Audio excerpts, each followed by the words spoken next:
तो दोस्तों कैसी तैयारी चल रही है आप सबकी।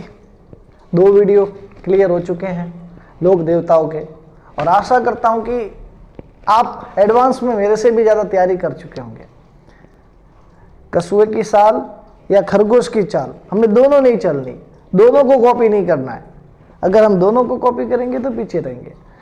खरगोश जिस चाल से चल रहा था वो आगे जाके थक गया। कछुआ जिस चाल से चल रहा था उस चाल से अगर आज के टाइम में चलेंगे तो लाइफ में कभी सक्सेस नहीं हो सकते। कामयाब होना है तो एडवांस चलना सीखो। और जो मैं पढ़ा रहा हूँ कमेंट बॉक्स के अंदर आपको विशेष तौर पे अगर इससे जुड़े हुए कोई पॉइंट है तो वो दूसरे मित्रों के साथ साझा करने हैं, जिससे क्या होगा आपका भी रिवीजन हो जाएगा और हमारे जो नए यूजर हैं उनको भी जानने को मिलेगा कि हमारे जो व्यूअर हैं वो कितने होनहार हैं, कितने अपनी तैयारी के प्रति प्रतिबद्ध हैं। और दोस्तों विश्वास कीजिए, जिस व्यक्ति ने अपनी तैयारी के प्रति पूरी श्रेष्ठता से, जिज्ञासा से, ललक से ध्यान दिया है ना, वो सब गवर्नमेंट जॉब पे है। कोई आवश्यकता नहीं होती कि सुबह उठ के 4 बजे पढ़ाई की जाए। पढ़ने वाला इंसान रात्रि में 3 बजे भी पढ़ाई कर सकता है। ठीक है। BSTC 2023 बहुत जल्द आएगा, इसका नोटिफिकेशन आएगा, लेकिन अब आप लोगों के दिमाग में बस एक ही चीज आएगी, BSTC 2022 फर्स्ट लिस्ट तो आई नहीं। अगर हम उस फर्स्ट लिस्ट को सोच के अपना काम बंद करके बैठ गए, बोरिया बिस्तर समेट के बैठ गए, तो मान लो उन्होंने तो यही कह दिया कि जो BSTC 2022 का एग्जाम हुआ था उसको रद्द करते हैं। गवर्नमेंट है, वो चाहे कुछ भी कर सकती। 2023 में नए कॉलेजों के साथ नया एग्जाम करवाएंगे हम तो फिर, ताकि सबको मौका दिया जाए। तो ऐसी स्थिति में जो व्यक्ति अपनी तैयारी के प्रति ध्यान देके बैठा है वो तो आगे चला जाएगा। और ये भी तो जरूरी नहीं है ना कि हम केवल मात्र BSTC को लेकर ही तैयारी करें। जो मैं आपको कंटेंट पढ़ा रहा हूं दोस्तों, ये बहुत हाई लेवल का है। लोक देवताओं के अंदर मैंने जो चीजें आपके साथ साझा की हैं, वहां से प्रश्न जो है डीप से डीप खोद के मैंने आपके लिए कंटेंट लाया है। एग्जामिनर कहां से प्रश्न उठाएगा मैंने वो ध्यान दिया है। तो ऐसी स्थिति में अगर आप किसी भी एग्जाम की, अगर आप ग्रेजुएट हैं, पटवार, ग्राम सेवक की तैयारी कर रहे हैं, अगर आप ग्रेजुएट नहीं भी हैं तो जो आपकी 12th लेवल की जो एग्जाम होती है गवर्नमेंट की, उसके लिए भी अगर आप तैयारी कर रहे हैं तो ये सब आपके वहां पे भी काम आएगा। ऐसा तो नहीं है ना राजस्थान जी के केवल मात्र BSTC में आ रहा है। तो मेहनत कीजिए दोस्तों। और तीसरे पीर को आपके सामने लेकर आ रहा हूं भी, और जो तीसरे पीर हैं राजस्थान के 5 पीरों में, उनका नाम है दोस्तों हड़बूजी सांखला। क्या नाम है दोस्तों? हड़बूजी सांखला। मैं आपसे पहले वीडियो में जब मिला था तब मैंने आपसे एक चीज बोली थी, वो यहां पे आपसे पूछ रहा हूं। बताइए रामदेव जी से इनका क्या रिलेशन है? कमेंट बॉक्स में बताना। मैं अभी नहीं बताऊंगा, जिसने पहला वीडियो देखा है ना उसको पता है कि हड़बूजी सांखला का रामदेव जी से क्या नाता है, और रामदेव जी ने हड़बूजी सांखला के लिए कौन सा कथन गाया था। आप गूगल करना, आपको मिलेगा कि रामदेव जी ने अपनी 24 वाणियां के अंदर एक कथन लिखा है हड़बूजी सांखला के लिए। वो आप कमेंट में लिखना। मैं जानना चाहता हूं कि आपको पढ़ने के प्रति आपकी कैसी जिज्ञासा है। ठीक है दोस्तों, अब हम आगे बढ़ते हैं हड़बूजी सांखला के बारे में। हड़बूजी सांखला का जिस गांव में जन्म हुआ था वो था भुंडेल। क्या था दोस्तों? भुंडेल। बूढ़ा घना है, बूढ़ा घना है, लेकिन हड़बूजी बहुत सीधे थे, साधु सन्यासी थे।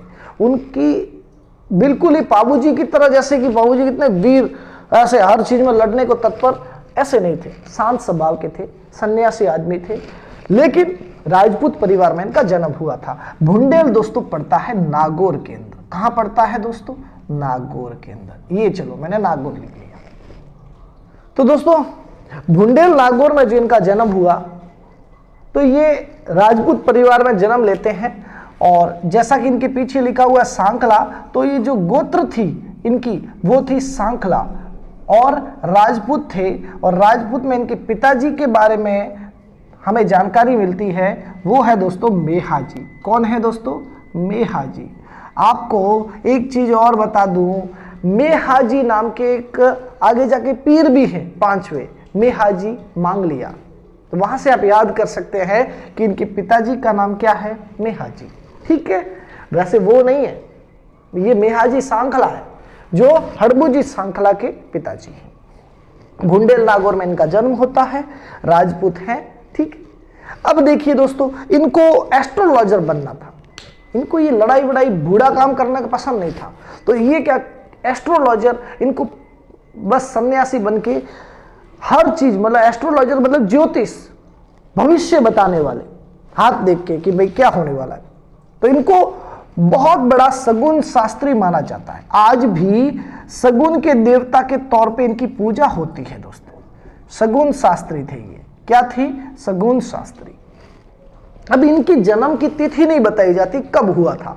मैंने आपसे प्रश्न बोला है कि रामदेव जी से इनका क्या ताल्लुक है, तो वहां से आप अंदाजा लगा सकेंगे कि हड़बूजी सांखला का जन्म किस अवधि के बीच में हुआ था। लेकिन एक चीज और बता दूं, माना जाता है कि ये राव जोधा के समकालीन है। कौन है? राव जोधा के समकालीन। अब राव जोधा कौन है? जोधपुर को बसाने वाले राव जोधा, राठौड़ राजवंश की जोधपुर में स्थापना करने वाले कौन थे? राव जोधा। ठीक है, जिन्होंने जोधपुर नगर बसाया था। अब जो राव जोधा है, इन पर महाराणा कुंभा ने हमला कर दिया, इनके पिताजी की हत्या कर दी जाती है। और ये मंडोर, पहले जो भी राठौड़ राजवंश था उनकी जो राजधानी कौन थी? मंडोर। तो मंडोर पे क्या होता है कि उदयपुर वालों का आके कब्जा कर लेते हैं। क्या कर देते हैं? कब्जा कर लिया। अब राव जोधा जो है वो जंगलों में चले गए, घूम रहे हैं, थोड़ी सी सेना लेते हैं, फिर से मंडोर पे हमला करते हैं, हार के वापिस आ जाता है। फिर वापिस देखते हैं यार कहाँ गड़बड़ हो रही है, कुछ ना कुछ यार, मतलब क्या वो कहता है ना, हमारे यहाँ पे हमारे क्या नक्तर हाने हले रिया है, मतलब कि हमारी जो है अभी समय अच्छा नहीं चल रहा है, शनि बैठा हुआ है। तो ऐसी स्थिति में किसी महान इनके सेनापति थे, उन्होंने बोला क्यों टेंशन ले रहे हो, भुंडेल नागौर के हड़बूजी सांखला अभी अपने जोधपुर के आसपास ही आए हुए हैं, हमारे से 3-4 किलोमीटर दूर ही तो हैं, जाके एक बार उनको अपना हाथ दिखा दो, पता लग जाएगा क्या है। तो ठीक है, हड़बूजी चलते चलते कहाँ आ गए? हड़बूजी के पास चलते चलते राव जोधा आ गए। ठीक है, और राव जोधा सामने बैठे, हाथ किया सामने, और हड़बूजी से पूछा भाई मेरे बलन क्या है? देखो आप, तो ये देखो यहाँ पे तो कौन बैठे हैं? हड़बूजी। उनके यहाँ पे ये धूनी धगाई हुई है बहुत अच्छे से, बावसी के अंदर जोत वोत की हुई है। ठीक है, और ये राव जोधा बैठ गए। राव जोधा को बोला पास में आओ, हाथ वाथ देखा, हाँ बलन तो क्या है। पास में मूंग पड़े हुए थे, 4 दाने मूंग के लिए, बोला पेट में डाल दो भी, निगल लो इसको। तो निगल के क्या करना है कि जब तक तेरे पेट में ये पड़े रहेंगे तब तक तू जहां जहां घूमेगा वो इलाका तेरा।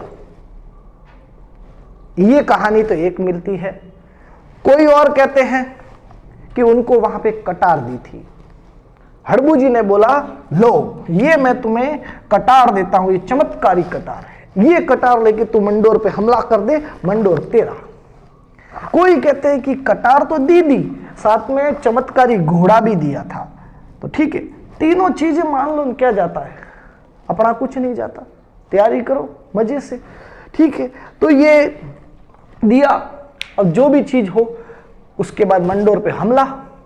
एस्ट्रोलॉजर की बात सच्ची, सगुन शास्त्री की बात सच्ची, हड़बूजी सांखला सच्चे साबित हुए और राव जोधा विजयी हो गए। राव जोधा के समकालीन हड़बूजी के पास आए राव जोधा, चरणों में पड़े और बोला कि आपने तो मुझे घोड़ा, आपने मुझे ये कटार दी थी, मैं आपको देता हूं बैलगाड़ी। क्या देता हूं? बैलगाड़ी गिफ्ट में दी। मंडोर जीतने के बाद राव जोधा ने हड़बूजी सांखला को गिफ्ट में क्या दिया? बैलगाड़ी दी। उस टाइम बैलगाड़ी बहुत बड़ी चीज हुआ करती थी दोस्तों, ये समझो कि उस टाइम की ये BMW थी। ठीक है, तो BMW दे दी। अब हड़बूजी सांखला सन्यासी आदमी, उन्होंने बोला कि हम इस बैलगाड़ी का यूज अपने घूमने फिरने के लिए नहीं करेंगे। उन्होंने उसका उपयोग पंगु जो गाय होती थी, मतलब कि जिनकी चारा खाने की क्षमता नहीं थी, खुद कर नहीं सकती कुछ, उनके लिए पंगु गायों के लिए ये हरा सारा लेने जाते थे, हरा हरा चारा लाके उनको देते थे। क्या देते थे? हरा चारा लाके बैलगाड़ी से पंगु चायों को चराते थे। इसीलिए पंगु गायों के देवता माने जाते हैं, ये गो सेवक माने जाते हैं, पंगु गायों के सेवक माने जाते हैं, सगुन शास्त्री माने जाते हैं। इतना तो आपको पता है। बैलगाड़ी वाले देवता भी आप कह सकते हो, पीर भी कह सकते हो। तो ये सब चीजें तो आपको यहां तक तो समझ में आ गया होगा। अब देखिए, बैलगाड़ी तो दी, अब उनको पता था अगर ये भी यहां से चले गए, उदयपुर चले गए, तो उदयपुर वालों का भी हाथ देख लेंगे। और अगर उदयपुर वालों का हाथ देख लिया और बोल दिया कि लो मैं ये कटार देता हूं, अब की बार तुम राव जोधा पे हमला कर दो, विजयी हो जाओगे, तो गड़बड़ हो जाएगी। तो कहीं इनको तो अपने पास रखना है। तो इसीलिए उनको एक गांव दे दिया जिसका नाम था बैंगठी गांव। क्या नाम था? बैंगठी। कहीं पे बैंगठी मिलता है, कहीं पे बैगठी मिलता है, जो भी है, ये गांव था। ये कहां है? फलोदी के अंदर। कहां पे है? फलोदी। और ये आ गया आपके जोधपुर के अंदर। ये भी कहां आ गया? जोधपुर के अंदर आ गया। तो यहां पे ये रहने लगे। बोला कि आज से बैंगठी गांव का टैक्स हमारे जोधाने में नहीं आएगा, ये टैक्स आप लो, आप यहां पे रहो, आपका सारा काम हमारे जो यहाँ के जो बैंगठी गांव के लोग हैं वो करेंगे। तो इस प्रकार से हड़बूजी सांखला वहां निवास करने लगे, लोगों का उद्धार करने लगे। ठीक है। हड़बूजी सांखला के बारे में रामदेव जी ने एक कथन कहा था। अब मैं पूरी कथन तो नहीं बोलूंगा क्योंकि आपको कमेंट बॉक्स में पूछा भी है। उन्होंने एक चीज पूछी थी कि भाई मैं यहां बैठा हूं, ये तो जो आपको बार बार मेरे पास आने की जरूरत नहीं है। हड़बूजी सांखला जो है वो जो है बैंगठी गांव में है, वहां जाओ, वो 12 मास वहीं पे है, उनको भी आप अपना हाथ दिखा के अपना इलाज करवा सकते हो। तो इसीलिए रामदेव जी जिनको इतना मानते थे वो महान थे, हड़बूजी सांखला। एक चीज और दोस्तों, हड़बूजी सांखला के गुरु कौन है? बालीनाथ जी। कौन है दोस्तों? बालीनाथ जी। और रामदेव जी के भी गुरु कौन है? बालीनाथ जी। भैरवा राक्षस के भी गुरु कौन थे? बालीनाथ जी। तो ये बालीनाथ जी जो है, इनकी समाधि कहाँ पे बनी हुई है, ये मैंने पहले वीडियो में बताई थी, वो भी आप कमेंट बॉक्स में करना। ठीक है, वो जोधपुर में है, लेकिन कौन सी पहाड़ी पे स्थित है ये आपको बताना है। ठीक। तो दोस्तों ये तो थी हड़बूजी सांखला के बारे में बातें। अब हड़बूजी सांखला है, ये अपने स्वर्ग सिधार जाते हैं। अब जैसे ये स्वर्ग सिधार जाते हैं तो जो बैंगठी गांव के लोग हैं, वो बैंगठी गांव के लोग कहते हैं कि भाई इन्होंने पंगु गायों के लिए इतना कुछ किया, सगुन शास्त्री थे, बड़े देवता थे, तो हम क्या करते हैं? इनकी पूजा करते हैं। तो पूजा के लिए उनकी पहले मूर्ति तो थी नहीं, तो उन्होंने बोला कि इनकी बैलगाड़ी जो पड़ी है ना, इसको मंदिर में क्या कर दो? स्थापित कर दो। बैलगाड़ी को मंदिर में क्या कर दो? स्थापित कर दो। तो उस बैलगाड़ी की पूजा की जाती है। क्या की जाती है दोस्तों? बैलगाड़ी की पूजा। और आपको जानकर हैरानी नहीं होनी चाहिए कि राजस्थान में 90% लोक देवताओं के जो पुजारी होते हैं मंदिर के, वो उन्हीं की जाति के होते हैं। इसलिए इनका जो पुजारी है वो सांखला राजपूत है। कौन है? सांखला राजपूत। ठीक है दोस्तों, यहां तक समझ में आ गया।